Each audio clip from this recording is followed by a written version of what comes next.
Hello বন্ধুরা, welcome back to my channel and welcome to a new video. আমি রিমা প্রত্যেক দিনের মতন চলে এসেছি তোমাদের কাছে নতুন আরও একটা ভিডিওর সাথে। তো আজকের ভিডিওটা কিন্তু কোনো ব্লগ ভিডিও নিয়ে আসিনি। আজকের ভিডিওটা হচ্ছে একটা রান্নার ভিডিও।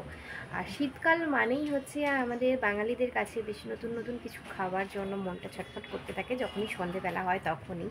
তো সেই রকমই একটা সহজ এবং সুন্দর রেসিপি নিয়ে এসেছি, যেটা শুধুমাত্র সন্ধেবেলায় খাওয়ার জন্যই উপযুক্ত নয়, এটাতে কিন্তু তোমরা তোমাদের সকালবেলায় তোমাদের বাচ্চাদের টিফিনেও কিন্তু বানিয়ে দিতে পারো। আর এটা কোনো নতুনত্ব কোনো রেসিপি নয়, একদমই পুরনো ঘরোয়া একটা রেসিপি তোমাদের সাথে আজকে শেয়ার করলাম। যেহেতু আমি আজকে বানাচ্ছি তাই ভাবলাম তোমাদের সাথেও এটা শেয়ার করি। তো চলো তোমরা দেখতে থাকো আমি কীভাবে খুব সহজেই এই রেসিপিটা বানিয়ে ফেলতে পারি। তোমরাও আমার কাছ থেকে শিখে তোমরা খুব সহজেই বানিয়ে ফেলতে পারবে। আর এটা এমনই টেস্টি হয় যে ছোট থেকে বড় সবাইকারই কিন্তু খেতে খুব ভালো লাগে। তো চলো দেরি না করে আর বেশি কথা না বাড়িয়ে চলে যাচ্ছি একদম মূল ভিডিওতে।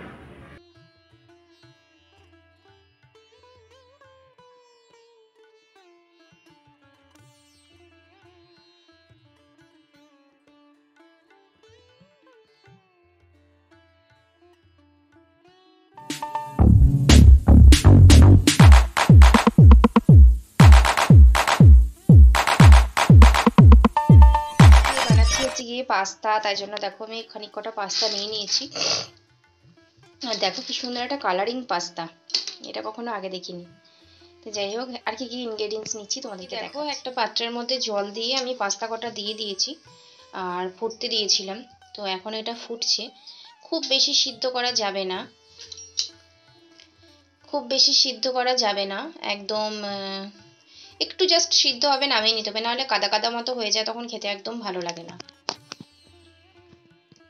তো চলো তোমাদেরকে আমি একটুখানি দেখিয়ে দিচ্ছি।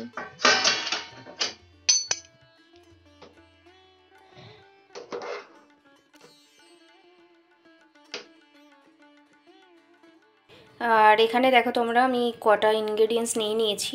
তো সেটা হচ্ছে গাজর কুচি কুচি করে কেটে নিয়েছি, ক্যাপসিকাম, বিনস, পেঁয়াজ আর ধনেপাতা। তো আর আমাদের কিছু লাগছে না, আর লাগবে হচ্ছে একটা ডিম, যেটা এখানেই রেখেছি। এই দেখো, একটা ডিম নেব। তো তোমরা চাইলে বেশি নিতেও পারো। আর এদিকে দেখো আমার পাস্তাটা সেদ্ধ হয়ে গেছে আর একদম ঝুড়ো ঝুড়ো করা হয়েছে, একটার সঙ্গেও একটা গায়ে লাগছে না, আর হালকা সিদ্ধ হয়েছে।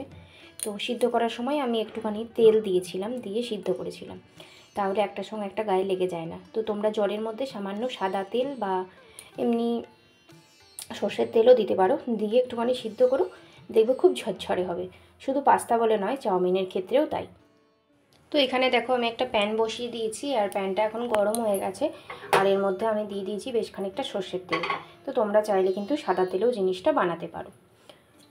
তো এইদিকে যে সবজিগুলো কাটা ছিল এগুলো আমি অলরেডি ধুয়ে নিয়েছি, আর এরপরে একটা একটা করে জিনিস ভেজে নেব, তবে কিন্তু বেশি ভাজবো না, একদম হালকার ওপরে জাস্ট ভেজে নেব।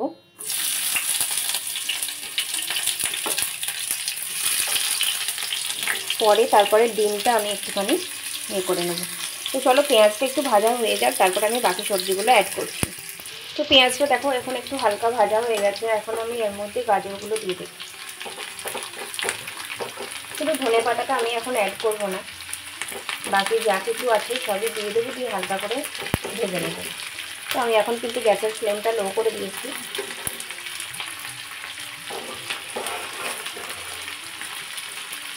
এটা একদম ঘরোয়া পদ্ধতিতে আর ঘরের সামান্য উপকরণ দিয়েই কিন্তু বানানো। আর শীতকালে তো তোমরা জানো এই সমস্ত জিনিসগুলো কিন্তু অ্যাভেলেবেল থাকে আমাদের। আর এখন শীতকাল বলে নয়, যে কোনো কালেতেই গাজর, বিট, ধনেপাতা সবই পাওয়া যায়। তবে আমার মনে হয় শীতকালেই যেন এগুলো টেস্টে একটু বেশিই ভালো লাগে। তো সামান্য একটুখানি নুন দিয়ে নেব, দিয়ে এগুলোকে হালকা করে একটু ফ্রাই করে নিয়ে তুলে রাখবো। তো তোমরা চাইলে আগে ডিমটাও ভেজে তুলে রাখতে পারো, আমি পরে ভাজবো। চলো এটা একটু সামান্য নুন দিয়ে ভেজে নিই, তারপরে আসছি তোমাদের কাছে। এগুলো দেখো হালকা করে ফ্রাই হয়ে গেছে, তো আমি একটা পাত্রের মধ্যে তুলে নিয়েছি। এরপরে আমি ডিমটা ফাটিয়ে ছোট ছোট করে ভুজিয়ার মতন করে ভেজে নিই। তো এখানে দেখো ডিমের ভুজিয়াটাও আমার বানানো হয়ে গেছে, ওটাকেও তুলে রেখেছি। এরপর এটাতে যে সামান্য পরিমাণ তেল আছে এর মধ্যেই আমি এই পাস্তাগুলো দিয়ে দেবো। এটা জাস্ট একটুখানি এদিক ওদিক করে নেওয়ার পর তারপরে ওই সবজিগুলো এর মধ্যে দিয়ে দেবো। সবজির মধ্যে যেহেতু তেল আছে তাই আর আমার এখানে বেশি করে তেল দিলাম না। তো এটা দেখো, এটা হচ্ছে পাস্তা মশলা। তো এর মুখটা আমি কেটে রেখেছি, মানে কাটলাম এখনই। তো এই মশলাটা কিন্তু আমি ওর মধ্যে অ্যাড করব, মানে এক একটা পাস্তার মশলা। কত করে দাম নিয়েছিল জানি না, আমাদের অনেক কটা প্যাকেট কেনা হয়েছিল, তো মোটামুটি 5 টাকা মতো দাম বোধহয়, 5 টাকা করে দাম। এটা মেশাবো। আর একটুখানি দেখো, এখানে আমি জিনিসগুলো তোমাদেরকে দেখিয়ে দিচ্ছি। সামান্য পরিমাণ নুন দেবো, কারণ এই মশলাটায় কিন্তু অনেকটা নুন থাকে, তাই বেশি নুন দেবো না। আর যেহেতু মশলায় আমি আগেও পেঁয়াজ ওইগুলো ভেজেছি সবজিগুলো নুন দিয়ে, তাই সামান্যই নিয়েছি একদম। আর নিয়েছি সামান্য পরিমাণ 1/2 টেবিল চামচের মতো কাশ্মীরি লঙ্কার গুঁড়ো, সামান্য হলুদ। তো চলো এই জিনিসগুলোর মধ্যে একটা করে অ্যাড করি, তারপরে তোমাদেরকে দেখাচ্ছি। এখানে আমি দেখো সবজির সাথে যা কিছু ছিল পাস্তাটা সবটাই দিয়ে দিয়েছি আর মিশিয়ে নিয়েছি ভালো করে, আর ভাজতে দিয়েছি। আর এর মধ্যে আমি এরপরে মশলাগুলো অ্যাড করে নেব। তো এখানে দেখো সব মশলাগুলো আমি দিয়ে দিয়েছি, আর এরপরে এটা আমি ভালোভাবে মিশিয়ে নিই।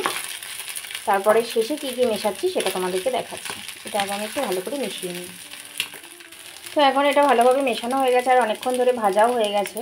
তারপরে দেখো আমি এখন ওপর থেকে এর মধ্যে দিয়ে দিচ্ছি টমেটো সস, দিয়ে খুব ভালো করে মিশিয়ে নেব। টমেটো সসটা এখন মেশানো হয়ে গেছে। আমি দেখো কিষানের ফ্রেশ টমেটো কেচাপটা ইউজ করি, 100 টাকার মতো দাম ওটা। আর এরপরে আমি এর মধ্যে এখানে ধনেপাতা দিয়ে দিলাম। আর কাঁচা লঙ্কাটা আমি পরে অ্যাড করব, আগে আমার ছেলের জন্য তুলে নেব, তারপরে কাঁচা লঙ্কা অ্যাড করব। তো ধনেপাতাটা দেওয়ার পর আমি এটা একটু খানিকক্ষণ ঢাকা দিয়ে রাখবো।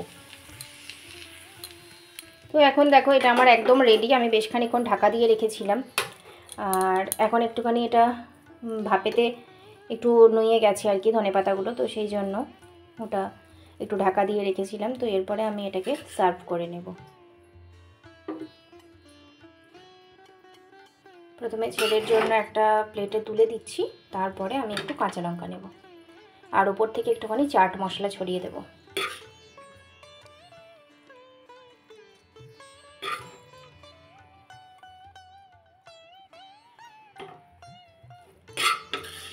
তো এখানে আমি আমার জন্য নিয়ে নিচ্ছি।